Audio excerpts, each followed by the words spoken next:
What's up, and welcome to another edition of Locked On NBA, the biggest stories with the local experts. I'm your host, Jackson Gatlin, also host of Locked On Rockets right here on the Locked On Podcast Network. Today, we'll be joined by Adam Armbrecht from Locked On Nets to discuss the Brooklyn Nets' disastrous start to the 2022-2023 NBA season. Ben Simmons does not look like the old Ben Simmons. How many of the issues that the Nets are facing currently fall on his shoulders? Plus, what's the latest drama with Kyrie Irving? All of that coming up in just a moment after a quick message from our friends over at BetOnline.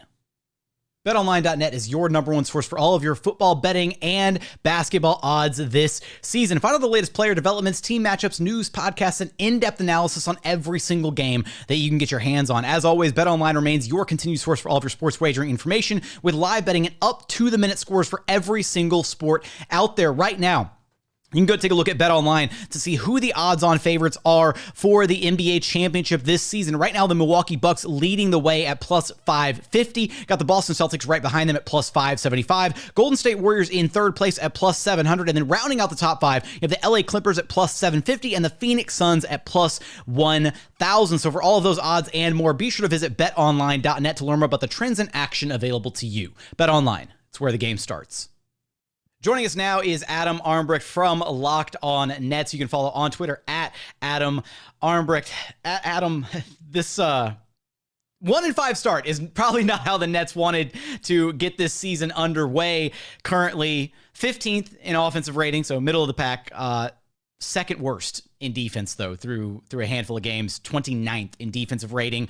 Again, 1-5 start. Most recently, a loss at the hands of the rebuilding Indiana Pacers without even Myles Turner, out there to anchor the middle section of the court for them. Just how disappointing has the start to this season been for the Brooklyn Nets? Yeah, that loss to the Pacers is obviously a culmination of some of the things that we've been watching, and there's been disappointments around defensively. The team has not been as strong, if even a mild speed bump on that end of the floor, as you would have assumed they would have been with bringing back in, obviously, Ben Simmons to the fold. But this Pacers loss is different because they are a rebuilding team.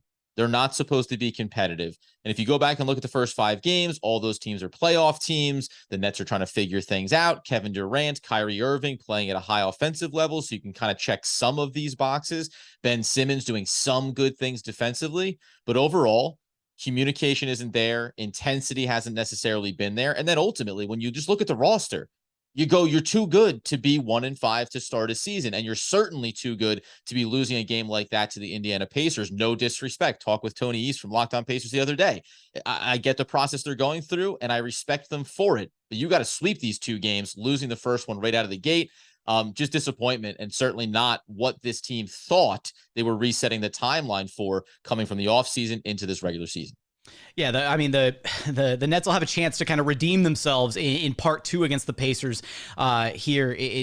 Not so in the not so distant future, right? I believe Monday night rematch. Yes, sir. If I'm not mistaken. All right, but what was so curious in this one too, Adam? What was going on with Kevin Durant? Just I don't want to say mentally checked out, but only 4 field goal attempts in the first half, which was just entirely uncharacteristic for KD. Yeah, so there's 2 parts to that, right? Because on the back end of this, you lose the game. And Kevin Durant actually spoke to this in the post-game press conference too, where he said, we won the first half. Like, we were in a good position. So the fact that I only took 4 shots, he referred to it as, which I think is sometimes difficult to swallow, being a floor spacer. Well, you don't want Kevin Durant being a floor spacer on your team, but if the team overall is performing well and you are winning in the game, I think it's okay, right? And this is also can be a byproduct of how do you get rest for players that don't want to be rested, that don't want to take games off? Well, you make it so that the offensive mentality doesn't need to be the heavy lift on Kevin Durant. Now, he ramps it up in the second half. He still gets his normal kind of stat line, but when you lose the game, it's easy to look back and say, should he been doing more early in this one? I think that's less important to just the fact that they're losing these games. It's okay. It's actually a good sign if this team can be productive offensively while Kevin Durant doesn't have to be scoring consistently. Now, Ben Simmons, the story all off season and, ever since he became a member of the Brooklyn Nets, right? What would he look like stepping back onto the court? He is leading the team with 7.2 assists per contest, but he's averaging just 6.2 points per night, not even 6 shots per game. He's shooting 46% at the free throw line when he gets there, which isn't often, honestly. Adam, he doesn't look great out there. He doesn't look like he's comfortable out there yet. I don't want to say shell of his former self. That feels maybe a bit harsh, right? For a guy who hasn't played basketball in a year. Obviously, there's going to be some rust there, but it doesn't feel like a great start for Ben Simmons. No, way too timid offensively. There's plenty of sequences you can go and look at where he is running the offense, bringing it down top of the key, and there is access because they're going to sag off of him defensively into the paint. And instead of really attacking at the rim, forcing the fouls, getting to the line and living with the results there, he kind of timidly gets himself in towards the paint, sometimes picks up his dribble. Then he's looking around, waiting for someone, right? So the offensive stagnation has really started to be a problem in those areas. Now, there have been little moments of success and things that you think he can build on. Defensively, he's been very good at times. He's also fouled out twice early in this season, and some of them have been what you would call ticky-tack fouls, but also bad mental decisions. When you're on 5 fouls, you understand how important you are to the team on that end.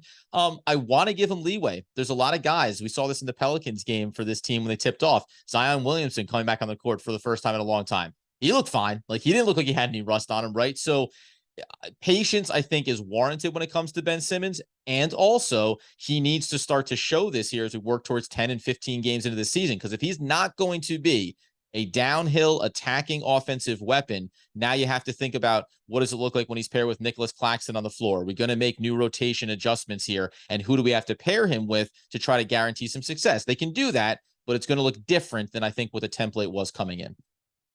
Okay, Adam. Kyrie Irving time. Look, when is it not something with Kyrie Irving at this point? Look, we've seen recently, right, NBA stars, who maybe act out in negative ways. We saw it with Anthony Edwards, then he comes out and apologizes. We saw it, even with Jaylen Brown, right, distancing himself from Donda. But Kyrie seemingly has decided to double down on his support of a movie with some very clear anti-Semitic messaging, in it. Nets owner Joe Tsai took to Twitter to kind of share his disappointment in Kyrie's decision. Kyrie Irving had that kind of bit of an outburst post-game after the loss against the Pacers. When looking at this and kind of this seemingly just really long history of things with Kyrie, how much more can this Nets franchise really stomach from him, handle from him, before getting to a point of no return?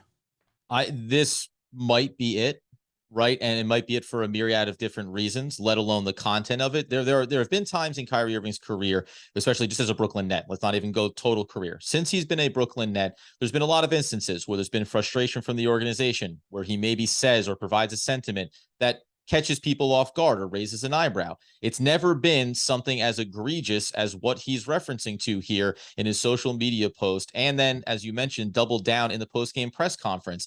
The real issue here, just from a Kyrie perspective, is that he is a guy who will come out and acknowledge, I make a lot of mistakes and I try to learn from them. But he does make a lot of mistakes. And it didn't look like in this post-game press conference that he felt like he was making a mistake that he needed to apologize for. He doubled down in the sense that he's no different, as he said it, than anybody else who's posting something. This is something that's on a public platform that anyone could go and access and watch. All I did was share it. But inside of the same breath, he referenced how he has an incredible influence on his community, and also how the media makes it out that he has some type of power or influence on the community. I think that Kyrie Irving tries to be authentic, and that's not always necessarily something that he fully knows how to do, or that he fully grasps the weight of what he may be communicating. So I just want to provide a little bit of context to the sense of where Kyrie is as a player and as an individual, and the fact that I think he's been very outspoken about it. He's on a life journey, and that life journey is not always about basketball. It's not always about things that people are comfortable with hearing him talk about. And he has every right, by the way, like freedom of speech. He has every right to say something and speak his mind and use his words. However, he has to understand the backlash that can come from those words, and understand that the words that he's using right now are having an incredibly negative impact on a very large and wide-ranging community. As far as the team goes, I think that the one thing you could probably say pretty clearly here in this moment is the playing through this opt-in season and seeing how it looks after this year and bringing him back on an extension. I think that that's done and over with, if it had even been on the table at all. Now the question becomes, will they sit him down?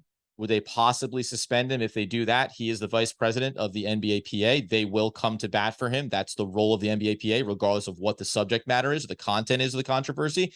So they would come to bat there. They can sit him and that cannot be appealed. That cannot be addressed by anyone outside of the organization. Maybe they do that. I honestly don't know, but this in a lot of ways feels like the tipping point for this organization that tried very hard to get back to neutral this offseason with Kevin Durant, with Kyrie, and what this process was going to look like. But we said this on our post-game podcast on Saturday night. It is the consistent theme with the Brooklyn Nets is it is always something. And more often than not, it does involve Kyrie Irving. And it's a difficult thing to navigate if you're an organization trying to rebuild. If you're an organization that wants to have strong ties to its community, these are the type of instances that make it really hard to maintain that level of credibility inside the NBA and inside the Brooklyn community. Can the Brooklyn Nets find a way to turn things around? Will Kyrie Irving be a part of turning things around, or will the Nets be looking to maybe sever ties, sit him down, suspend him, what have you, given this latest occurrence? Of course, you're going to discover for all of that and more over at Locked On Nets. Adam, I appreciate you stopping by Locked On NBA with me. Anytime.